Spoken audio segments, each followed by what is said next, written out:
The townspeople of Vermilion called her a fool when Sarah Brennan announced she would build her family's winter shelter from mud and prairie grass.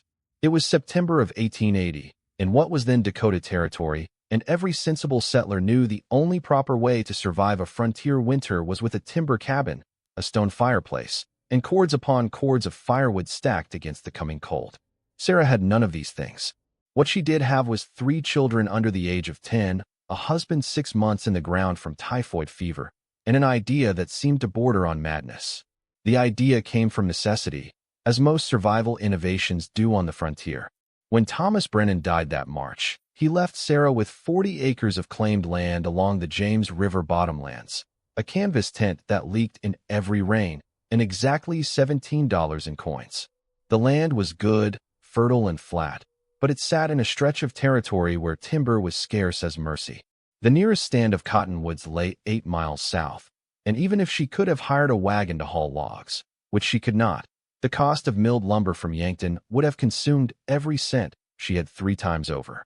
Her neighbors, most of them bachelors or established families with multiple working men, had already secured their timber the previous year.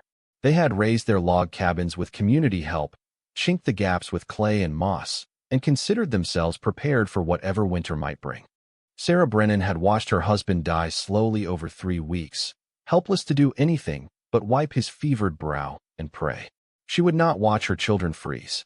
Emma was 9 years old, already cooking meals and mending clothes like a woman twice her age. James had just turned 7 that summer, serious and quiet, trying so hard to be the man of the family now. And little Catherine, barely 4, still asked every night when Papa was coming home. For them, Sarah would do what everyone said could not be done. The technique she planned to use was not entirely her own invention. She had seen it once, years before, when she and Thomas had passed through New Mexico territory on their way north from Texas. Adobe houses, the Mexican families called them, structures made of nothing but earth and water and sun-dried bricks that somehow stayed cool in summer and warm in winter. But this was Dakota, not the desert Southwest. The winters here did not merely get cold. They turned brutal, relentless, a grinding siege of wind and snow that could last from October clear through to April. Temperatures regularly plunged to 20 and 30 degrees below zero. Blizzards struck with such fury that men had frozen to death between their houses and their barns, losing their way in the whiteout across a distance of 30 yards. When Sarah began digging on the first day of October, the neighbors came to watch. Some came out of curiosity. Others came to warn. John Patterson, who owned the section to the east, stood at the edge of her claim with his arms crossed, shaking his head. She was making a grave mistake, he said. Earth was not meant to be shelter. Earth was cold and damp and would draw the heat right out of a body. Without proper timber walls and a good chimney, her children would not last a month once the deep cold set in. The widow Brennan was a good woman, he allowed, but grief had clearly clouded her judgment. This mud house scheme was pure folly. Sarah thanked him for his concern and kept digging. She had chosen a spot on a gentle south-facing slope, 50 yards back from the river where the ground stayed firm even after hard rains. The first task was excavation. She needed to dig down into the earth itself, creating a foundation that would sit 3 feet below the surface level. This was not adobe construction, not entirely. What she planned to build was something between a dugout and a sod house, using the earth itself as both insulation and structure. Her husband had left her 2 good shovels, a pickaxe, and a wheelbarrow. She had her own 2 hands and the determination born of absolute necessity. The dimensions she marked out were modest but carefully considered. 18 feet long, 14 feet wide, 7 feet high at the center. She could not build large, but she could build smart. Every cubic foot of space would need to be heated, and every bit of heat would need to stay trapped inside. Her children helped as they could. Emma hauled bucket after bucket of excavated earth to the growing piles that would become her building material. James gathered every stick of driftwood and dried cow chips he could find for fuel. Catherine picked prairie grass, her small hands working steadily, filling feed sacks with the dried stems that would become crucial to the structure's integrity. The people of Vermilion watched and whispered. They saw a desperate woman digging in the dirt like some kind of animal preparing a burrow. They saw 3 children who would be orphans by spring, and they clucked their tongues in pity and judgment. But winter had other plans. What Sarah understood What her neighbors could not see was that Earth itself is one of nature's finest insulators when used correctly. The key lay not in keeping cold out, but in holding heat in, and in this, dense earth walls had properties that could never match. Timber, for all its traditional appeal, is actually a relatively poor thermal mass. It heats quickly and cools quickly, responding almost immediately to changes in outside temperature. A log cabin might feel warm next to the fire, but move 6 feet away and you would feel the cold radiating through the chinking. The walls themselves held almost no heat. Every British thermal unit had to be generated continuously, burned away into the night, demanding cord after cord of increasingly scarce firewood. Earth, by contrast, possessed thermal mass. Once warmed, it held that heat, releasing it slowly over many hours. The principle was the same one that kept root cellars cool in summer and prevented them from freezing solid in winter. The ground itself, once you descended below the frost line, maintained a relatively constant temperature year-round, typically between 45 and 55 degrees, depending on latitude. By building partially below grade and using thick earthen walls, Sarah was essentially creating a structure that would buffer against temperature extremes, moderating the savage swings that made frontier winters so deadly. The digging took 12 days of hard labor. By the time she finished, Sarah had created a rectangular pit 3 feet deep, with the excavated walls sloping gently outward. The floor she leveled as best she could, then covered with a 6-inch layer of sand and gravel hauled up from the riverbank in her wheelbarrow. This would provide drainage and prevent moisture from wicking up through the floor. Over this base, she laid flat stones, fitting them together tightly, creating a thermal mass floor that would absorb heat from any fire and radiate it back long after the flames died down. Now came the walls, and this was where her technique would prove itself or fail entirely. Sarah had studied the earth on her claim carefully. The soil here was heavy clay mixed with prairie loam, exactly what she needed. Clay alone would crack as it dried. Sand alone would crumble. But the mixture found naturally in these Dakota bottomlands had just the right composition. When mixed with water and reinforced with prairie grass, it became something remarkably strong. She built forms first, wooden frames that would shape each wall section. These she constructed from scrap lumber she had salvaged from an abandoned claim 3 miles west, wood too warped and weathered for conventional building, but perfectly adequate for temporary forms. Each form measured 3 feet high and 4 feet long. She would build her walls in layers, allowing each section to dry before adding the next. The mixing process was labor-intensive but simple. Sarah would dig clay-rich soil and pile it in a shallow pit she had created specifically for this purpose. Then she would add water, not too much, just enough to make the earth pliable. The critical addition came next: prairie grass, cut into lengths of 6 to 10 inches and mixed thoroughly into the wet earth. The grass acted as organic rebar, creating a matrix of fibers that bound the earth together and prevented cracking as it dried. She trampled the mixture with her bare feet, feeling the clay squish between her toes, working it until the consistency felt right, dense and uniform, neither too wet nor too dry. Emma and James helped pack the mixture into the forms, using their hands and flat wooden paddles to compress the material, eliminating air pockets, creating density. Each wall section, when completed, was 18 inches thick. Not 12 inches like many sod houses, not 24 like the full adobe construction she had seen in the Southwest, but 18 inches. The thickness she calculated would provide maximum insulation while still being feasible for her to construct alone with her children's help. The forms stayed in place for 3 days while the earth dried and hardened in the October sun. Then she would carefully remove them and move them up to create the next layer. It was slow work, tedious and backbreaking, but Sarah could see the structure taking shape. The walls rose steadily, 3 feet at a time, each layer bonding to the one beneath it. She staggered the joints, ensuring no vertical weakness ran through the wall. Where the layers met, she scored the dried earth with a stick, creating texture for the next layer to grip. The front wall she built with an offset, leaving space for a door frame and a single small window. Glass was beyond her means, but she had saved the oiled paper window from their old tent, and this she would install, knowing it would let in precious light while blocking the wind. The window she positioned on the south side, where winter sun, low and weak as it might be, would still provide some warmth during the brief daylight hours. Her neighbors continued to watch and judge. Mary Patterson brought over a basket of biscuits one afternoon and gently suggested that Sarah might reconsider her plan. There was still time, barely, to throw up a proper dugout, carved back into a hillside with a timber face and sod roof like the Hendersons had built their first year. It would not be fancy, but it would be warmer than this mud pile she was building. At least timber would breathe, would not trap moisture, would not crumble and collapse under the weight of heavy snow. Sarah thanked her kindly for the biscuits and explained her thinking. Timber required heat to stay comfortable because timber provided little insulation. A dugout carved into a hillside was fine if you had a good hillside, but her land was too flat, and water would seep through the exposed earth walls with every rain and snowmelt. What she was building would breathe, but slowly, moderating humidity while trapping heat.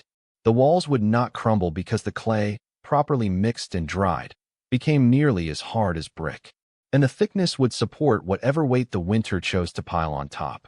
Mary Patterson smiled tightly and said she hoped Sarah was right, for the children's sake. But her expression said she expected to be attending 3 small funerals come spring. October pressed on toward November.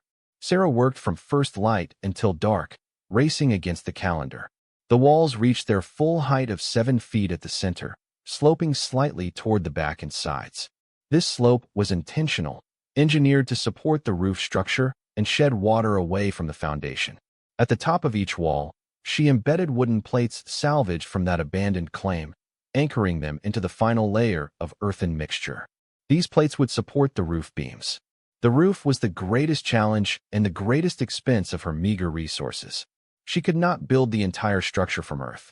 Sod roofs were common enough on the frontier, and she would use sod, but she needed a proper framework first.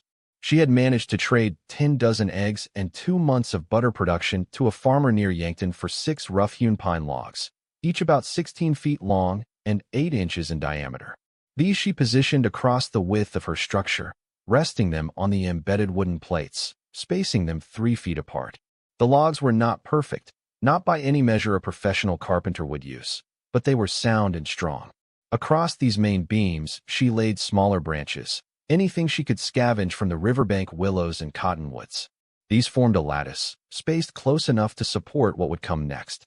Over this branch lattice, she stretched the canvas from their old tent, knowing it would provide one more barrier against water infiltration. And over the canvas, she began laying sod.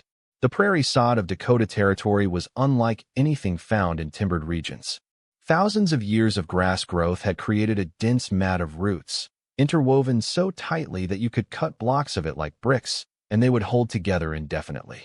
Sarah cut her sod blocks 2 feet long, 1 foot wide, and about 4 inches thick, using a sharp spade to slice through the root mat. Each block weighed approximately 50 pounds. She needed over 200 of them. James rigged a ramp from scrap boards, and together they would slide each sod block up to the roof where Sarah would position it, grass side down, roots exposed to the air. She laid them in overlapping courses, like shingles, starting at the bottom edge and working toward the peak. The weight was enormous. When finished, that roof would carry more than 5 tons of earth and grass. But that weight was precisely what she wanted. The mass would provide insulation, would block wind, would hold heat inside the structure like a heavy blanket holds warmth around a sleeping body. The people of Vermilion had stopped offering advice by now. They simply watched and waited for the inevitable failure. The structure looked like nothing so much as a grass-covered mound rising from the earth, something a giant gopher might have created. The door was barely 5.5 feet high, forcing even Sarah to duck slightly when entering. The single small window seemed pitifully inadequate to light the interior. The whole affair looked primitive, temporary, doomed. But Sarah Brennan knew something they did not. She had done the mathematics, crude as her calculations might have been. 18-inch earth walls, 3 feet of the structure below grade, a sod roof 2 feet thick at the center. The total R value, the measure of thermal resistance, was somewhere in the range of 35 to 40. A typical log cabin of the era, with single-layer timber walls and basic chinking, might achieve an R value of 8 to 10. Her earth shelter would hold heat 4 times more effectively than the conventional cabins her neighbors trusted. Inside, she built her fireplace and chimney from river stone, using the same claygrass mixture as mortar. The firebox she sized deliberately small, no more than 18 inches wide and 20 inches deep. A large fireplace might seem warmer, but it actually wasted heat, sending most of it straight up the chimney while drafting cold air in through every crack to feed the flames. A small, efficient firebox would heat the space adequately while consuming far less fuel. The chimney she ran up through the roof at the back corner, using flat stones to create a spark-resistant cap at the top. Along the walls, she built sleeping platforms elevated 18 inches off the floor. Heat rises, and those extra inches would keep her children warmer through the nights. She made the platforms from more salvage boards, sized to fit the corn husk mattresses she had stuffed over the summer. Beneath the platforms, she would store their provisions, such as they were: sacks of potatoes, dried beans, cornmeal, the salted pork she had put up in the spring before Thomas died, and the precious seed corn for next year's planting. The interior walls she smoothed by hand, using wet clay to fill any gaps or cracks, creating a surface that was surprisingly even. She could not afford whitewash, but the natural color of the clay was warm enough, a rich tan that would seem almost golden in firelight. Over the floor stones, she scattered fresh prairie grass, which would provide some cushioning and could be changed out when it became soiled. By mid-November, the structure was complete. Sarah had hung the oiled paper window, installed the salvaged door with its leather hinges, and sealed every visible gap with clay. She moved her children and their few possessions inside on a gray afternoon when the temperature had already dropped to 25 degrees and the wind carried the smell of coming snow. That first night in their new home, Sarah lit a small fire in her stone fireplace, using dried grass and willow twigs as kindling, then adding a few pieces of the precious cottonwood she had gathered. The smoke drew properly up the chimney. The fire, small as it was, began to warm the space. Within an hour, the interior temperature had risen to 55 degrees, then 60. The earth walls, which had seemed cold and uninviting during construction, now began to show their true nature. They absorbed the heat from the fire slowly, banking it, holding it. Even as the fire burned down to coals, the walls continued to radiate warmth. Emma, James, and Catherine huddled together on one sleeping platform, wrapped in their quilts, wide-eyed and uncertain. Their home looked strange, felt strange, smelled of earth and grass, and would smoke. But it was warm. They could feel that. The cold November wind howled outside, rattling the door, but inside, wrapped in earth and grass, they were protected. Sarah allowed herself a moment of hope. Perhaps, just perhaps, she had been right. Perhaps they would survive this winter after all. But the real test was still to come. November in Dakota could be cold, certainly, but November was merely a warning, a preview. The true winter, the killing cold, came in December and January, and sometimes lasted through February into March. She had built her shelter. She had defied convention and ignored the advice and mockery of those who claimed to know better. Now only time would tell if her gamble would pay off. The first real snow came the week before Thanksgiving. 6 inches fell overnight, blanketing the prairie in white, transforming the landscape into something clean and beautiful and deadly. The temperature dropped to 12 degrees. Sarah woke before dawn and checked her children. All three were sleeping soundly, their breathing easy, their faces peaceful. The fire had burned down to ash overnight, yet the interior of the shelter remained at 48 degrees. The thermal mass of the walls and floor had held the heat for nearly 8 hours without any additional input. She relit the fire, a small blaze that brought the temperature back up to 62 within 30 minutes.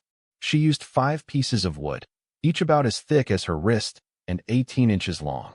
In a conventional cabin, maintaining that temperature overnight would have required feeding the fire every 2 hours, consuming perhaps 30 or 40 pieces of comparable wood. Her neighbors were already complaining about their dwindling firewood supplies, making trips to the river bottoms to cut more, racing against the deepening cold. The news from Vermilion was troubling. 2 families had already given up and headed south to spend the winter with relatives in Nebraska. The Hendersons, living in their hillside dugout, reported that water was seeping through their walls, freezing in sheets of ice on the inside, making the space damp and miserable. The Mitchells, who had a proper log cabin, went through half a cord of wood every 3 days and still complained of cold drafts that made sleeping difficult. Sarah said little about her own situation. When she went to town for supplies, using the last of her precious cash to buy flour and salt and lamp oil, She endured the pitying looks and pointed silences. Everyone knew the widow Brennan was living in that mud hut with her children. Everyone expected tragedy. It was only a matter of time. December arrived with clear skies and plunging temperatures. On the 5th, the mercury dropped to 18 below zero. On the 10th, it reached 26 below. The James River froze solid. Snow fell intermittently, building up in drifts that buried fence lines and obscured property markers. Livestock died. Old-timers spoke of the winter of '73, when so many had perished, and worried that this year might prove even worse. Inside her earth shelter, Sarah maintained her routine. Each morning, she built a small fire that burned for 3 or 4 hours. The heat soaked into the walls, floor, and ceiling, warming the mass of earth and stone. Through the afternoon, even without fire, the structure remained comfortable, the stored heat radiating back into the living space. In the evening, she would build another small fire, enough to cook their simple supper and warm the space for sleep. Her wood consumption averaged about 20 pieces per day, roughly 1/10 what a conventional cabin required. The children adapted remarkably well. The shelter, while small, felt cozy rather than cramped. The constant temperature, never varying more than 15 degrees throughout the day, proved far more comfortable than the wild swings typical of cabin life. There were no cold spots, no icy corners where frost built up on the inside of walls. The air quality remained surprisingly good, the earthen walls somehow moderating humidity, preventing the stuffiness that plagued tightly sealed timber structures. Emma took charge of housekeeping, such as it was. She swept the grass from the floor daily, replaced it weekly, and kept their few possessions organized. James took pride in managing the firewood supply, carefully stacking each piece, counting their reserves, calculating how long they could last. Catherine, too young to fully understand their precarious situation, simply accepted this underground home as normal, playing with her corn-husk doll in the warmth while outside the world turned white and hostile. Christmas came and went with little celebration. Sarah had saved back a small bit of sugar and made molasses cookies, one for each child. They sang hymns by firelight and remembered Thomas.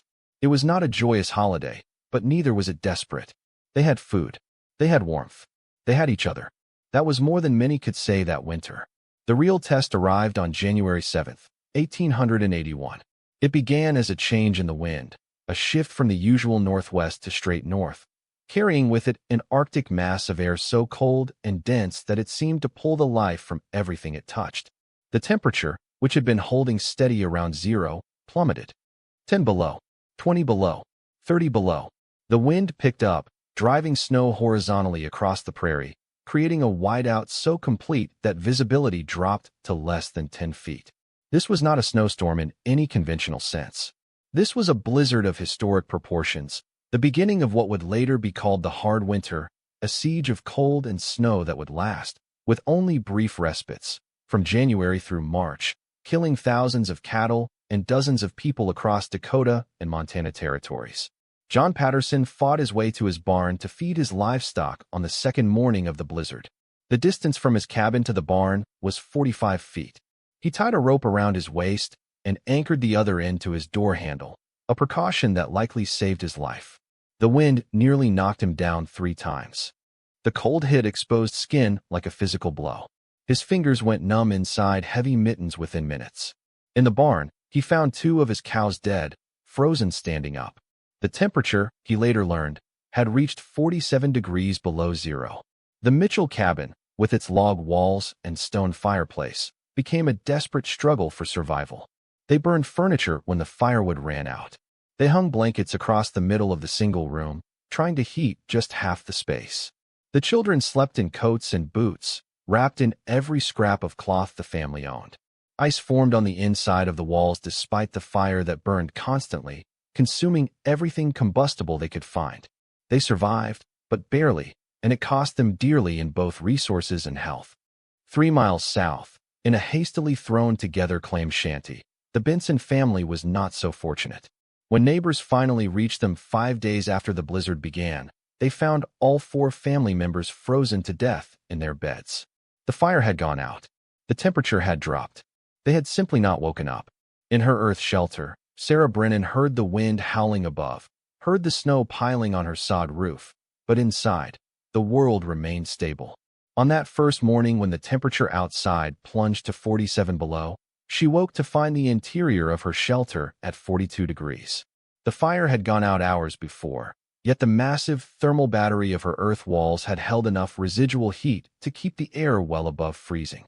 She built her morning fire, the same small, efficient blaze she had been building for months. Within an hour, the temperature inside rose to 58 degrees.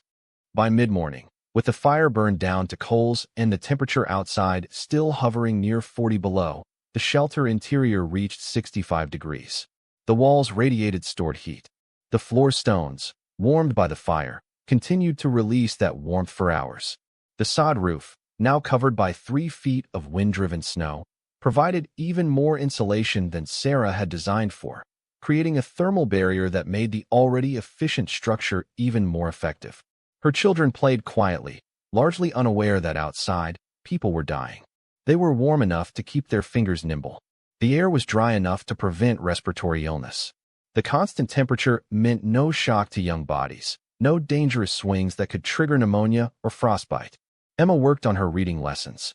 James practiced his arithmetic, scratching numbers in the smooth clay wall with a piece of charcoal, then wiping it clean and starting over. Catherine sang to her doll and asked her mother when spring would come. The blizzard lasted 4 days before breaking, and in that 4 days, Sarah Brennan used less firewood than her neighbors consumed in a single day of desperate heating. When the wind finally calmed and the snow stopped falling, the temperature remained brutally cold, never rising above zero for the next 2 weeks. The landscape had transformed into something alien and hostile. Drifts 10 and 12 feet high blocked roads and buried entire structures. Livestock by the hundreds lay frozen in fields. The town of Vermilion rationed its remaining firewood and sent urgent requests for supply wagons from Yankton, though no wagons could move through the snow. It was John Patterson who first spread the word. He had checked on the widow Brennan, expecting to find tragedy, steeling himself to discover 3 frozen children and their mother who had tried so hard and failed. Instead, he found Sarah and her children alive, healthy, warm. He stepped inside that earth shelter, ducking through the low door, and stopped in amazement. The space was warmer than his own cabin had been at any point during the blizzard. A small fire burned cheerfully in the stone fireplace. The children looked rosy-cheeked and content. And Sarah Brennan, the woman everyone had called a fool, looked tired but vindicated. Patterson asked how she had done it, his voice carrying genuine wonder. Sarah explained patiently, as she would explain many times in the coming months. The earth itself was the secret. Thermal mass, constant temperature, stored heat released slowly over time. Thick walls that did not conduct cold. A roof that breathed but did not leak heat. A design that worked with nature rather than against it. Small fires that warmed the mass rather than large fires that wasted heat up the chimney. He asked about her firewood supply. She showed him. She still had more than 2 cords remaining, enough to last through March even if the weather stayed severe. 2 cords. John Patterson had burned through 8 cords already and was desperately searching for more. The mathematics were undeniable. Her unconventional mud shelter was 4 times more efficient than his expensive log cabin. The word spread through Vermilion and beyond. At first there was disbelief, suspicion that the stories were exaggerated. But as more people made the trek out to the Brennan claim, as more witnesses saw with their own eyes, the narrative shifted. The widow who had been mocked became the woman who had understood something essential about survival. Her mud house, her grass-covered mound, her fool's errand of a shelter had kept 3 children alive through a cold that had killed families in proper cabins. Other settlers came with questions. How deep did you dig? How thick are the walls? What mixture did you use? Where did you get the roof beams? How much did it cost? Sarah answered every question, shared every detail. She had no reason to keep secrets. If her technique could save other lives, then her struggle had meaning beyond her own survival. By February, 3 other families had begun construction of similar shelters, adapting their existing dugouts and claim shanties with thicker earth walls and sod roofs. They could not replicate her design exactly, not in the middle of winter, but they could improve what they had using her principles. The results were immediate and dramatic. Firewood consumption dropped. Interior temperatures stabilized. The brutal cold became survivable rather than deadly. The winter continued its siege through February and into early March. The hard winter, as it would be remembered, killed an estimated 100 people across the northern plains and wiped out entire herds of cattle. Some ranchers lost 90% of their stock. Towns ran short of food and fuel. The railroad stopped running for weeks at a time, blocked by impassable drifts. It was a season that would be discussed and remembered for generations. But in a small earth shelter along the James River bottomlands, 3 children grew and thrived and learned their lessons by firelight. Emma turned 10 that March, serious and capable, already planning improvements for next year. James counted the days until spring planting, eager to help his mother in the fields. Catherine turned 5 and asked if they could always live in the warm house under the grass. When the thaw finally came in late March, when the snow began to melt and the first geese returned from the south, Sarah Brennan emerged from her earth shelter with her children healthy and her reserves of food and firewood still adequate. Other families emerged gaunt and exhausted, their cabins ransacked for anything that would burn, their children hollow-eyed from months of inadequate nutrition and constant cold stress. The contrast could not be ignored or explained away. Sarah had not simply survived. She had lived comfortably, on resources a fraction of what others had consumed. Her children had not merely endured. They had remained healthy, educated, safe. The technique that everyone had called foolish, that had drawn mockery and pity, had proven itself beyond any possible doubt. In the years that followed, earth-sheltered homes became increasingly common across the Dakota plains. Not everyone adopted the technique fully, but many incorporated elements of Sarah's design. Thicker walls, more insulation, smaller, more efficient fireplaces, building partially below grade, using Earth's natural thermal properties rather than fighting against them. The knowledge spread from claim to claim, carried by families who had seen the results firsthand. Sarah Brennan never remarried, though several men proposed over the years.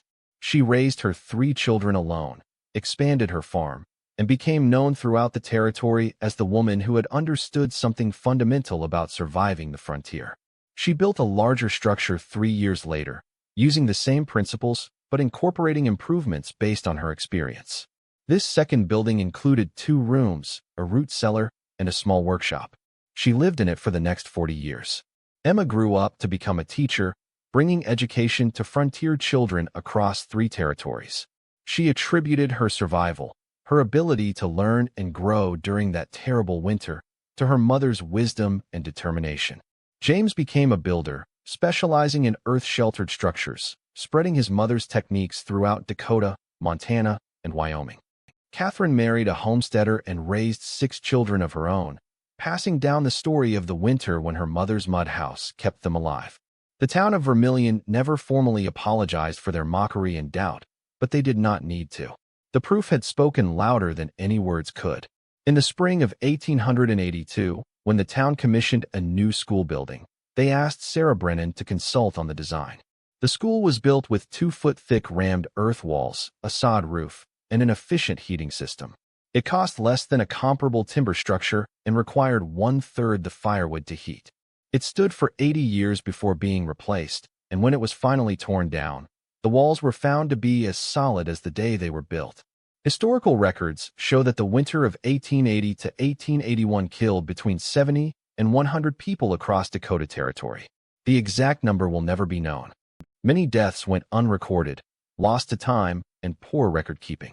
But among those who survived, who saw spring come again after that terrible siege of cold, there was one family whose survival stood out. Not because they were lucky, not because they had more resources, but because one woman had looked at the earth beneath her feet and seen not just dirt but salvation. Sarah Brennan's earth shelter stood for 26 years before being replaced by the larger structure. By the time it was finally abandoned, more than 60 families across 3 territories had built similar homes using her techniques. Those structures, in turn, inspired dozens more. The knowledge rippled outward, generation to generation, family to family. How many lives did it save? The number cannot be calculated with any precision. Certainly dozens, possibly hundreds. Each winter that her technique helped a family survive was another victory against the crushing arithmetic of frontier mortality. They stopped laughing that winter, the people of Vermilion. They stopped mocking the widow's mud shelter and started asking questions instead. They stopped trusting conventional wisdom without examination and started thinking about survival in new ways. And they never forgot what Sarah Brennan taught them about survival. Not through expensive materials or complex construction, not through brute force or endless labor, but through understanding the simple physics of heat and earth and patient, determined application of knowledge. The mud shelter that saved 3 children became a legend, then a lesson, then a legacy that endured long after the structure itself had crumbled back into the prairie from which it came.